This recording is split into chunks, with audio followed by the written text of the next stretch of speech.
மாநில உரிமைகளை பறிக்க நினைக்கும் மதவாத பாசிச பாஜகவினுடைய ஒன்றிய அரசு தமிழ்நாட்டில் நடத்துகின்ற கேந்திரா வித்யாலயா பள்ளிகள் 59. இந்த கேந்திரா வித்யாலயா பள்ளிகளில் ஆங்கிலமும் இந்தியும் பயிற்று மொழியாக பின்பற்றப்படுகிறது. சமஸ்கிருத மொழியும் இதில் இருக்கிறது. தமிழ் மொழி பின்பற்றப்படுகிறதா? இங்கே மும்மொழி கொள்கை திட்டம் தமிழ்நாட்டில் அமல்படுத்த வேண்டும் என்று சொல்கின்ற ஒன்றிய அரசு கேந்திரா வித்யாலயா பள்ளிகளில் மும்மொழி கொள்கையை பின்பற்றுகின்ற விதத்தை கூற முடியுமா?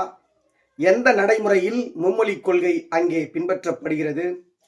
சமஸ்கிருத மொழிக்கு 53 ஆசிரியர்கள் இருக்கிறார்கள். இந்தி மொழிக்கு 100 ஆசிரியர்கள் இருக்கிறார்கள். ஆனால் தமிழ் மொழிக்கு 0, ஒரு ஆசிரியர்கள் கூட அங்கே இல்லை. அப்படி என்றால் தமிழ் மொழி அங்கே பின்பற்றப்படுகிறதா?